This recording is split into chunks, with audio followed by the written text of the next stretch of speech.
फिर आगे आता है प्रसंग, नंद व्रजे गते रामो करुषाधिपतिर्नृप वासुदेव हमित्यज्ञो दूतम कृष्णाय प्राहिणोत।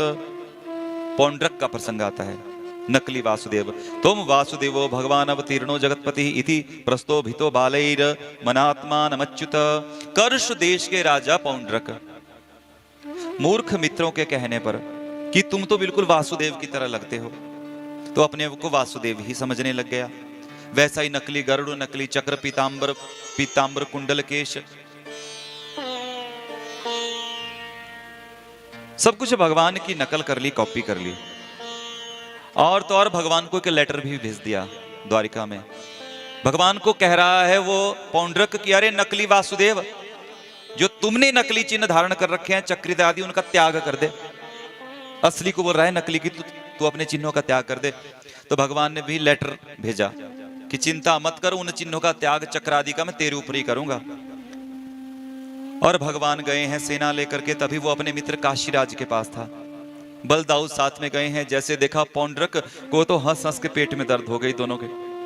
पीतांबर देखा, नकली गरुड़, नकली कुंडल, श्री वस्त्र चिन्ह नकली बनाया हुआ है, सब कुछ वनमाला नकली।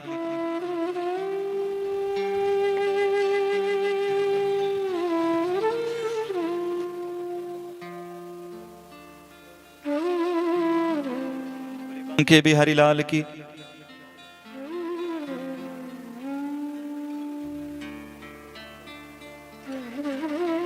श्री राधे।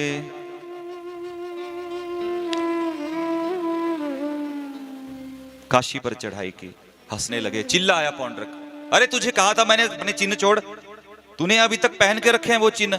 भगवान ने कहा भी एक चिन्ह तो संभाल। जैसे ही चक्र छोड़ा सिर कट गया पौंड्रक का। बोले वृंदावन बिहारी लाल की।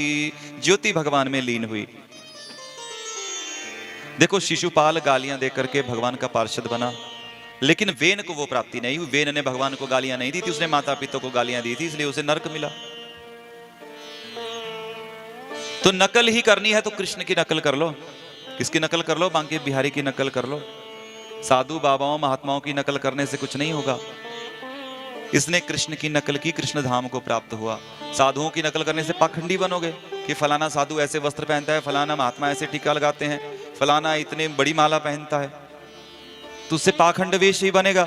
इसलिए कृष्ण का वेश भी तुम धारण कर लोगे, कृष्ण की नकल भी कर लोगे तो भगवान की नकल कृष्ण की तो नहीं कर पाओगे, लेकिन राम जी की कर लो।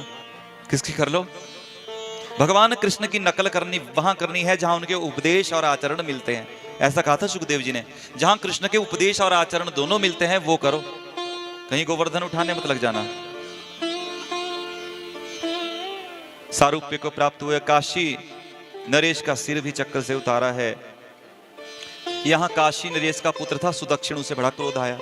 उसने कहा कि मेरे पिता का वध किया। उसने अभिचार यज्ञ किया जिसमें राक्षसी कृत्या उत्पन्न हुई, चली द्वारिका की तरफ। द्वारिका के लोग डरने लगे, तभी चक्र उत्पन्न हो गया जो रक्षा के लिए था।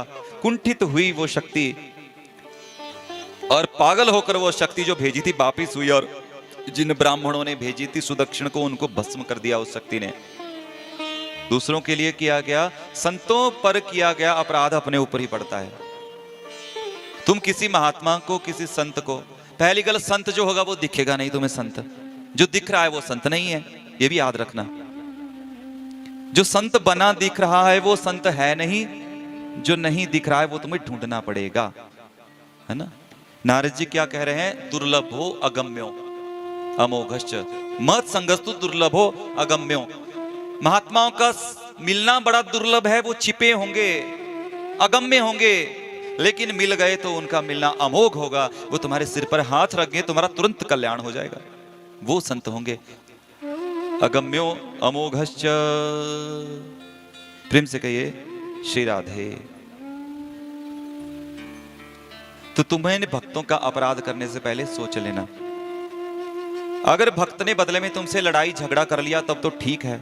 तुमने दो गाली किसी महात्मा को, संत को, ब्राह्मण को दे दी, उसने भी दे दी तो ठीक है। अगर ब्राह्मण चुप हो गया तो तुम्हारा सर्वनाश निश्चित है। फिर कौन बदला लेंगे? फिर प्रकृति बदला लेती है, नेचर। फिर पीछे जो नरसिंह खड़े हैं वो बदला लेते हैं। जब भक्त स्वयं लड़ने लग जाता है तो भगवान पीछे हट जाते हैं। अगर प्रहलाद स्वयं लड़ने लग जाता तो नरसिंह भगवान क्यों आते? इसलिए जब तुम खुद ही लड़ने बहस करने लग जाते हो तो भगवान पीछे हट जाते हैं। अगर किसी ब्राह्मण ने, किसी संत ने तुमसे बहस नहीं की, तुम्हारी गालियां सुन ली, तुम्हारा थप्पड़ खा लिया, तुम्हारा अपमान सहन कर लिया, तो तुम्हारा सर्वनाश समझ लो होने ही वाला है। कुलनाश। बोलिए वृंदावन बिहारी लाल की। तो पीछे से सारी काशी भस्म कर दी चक्र ने।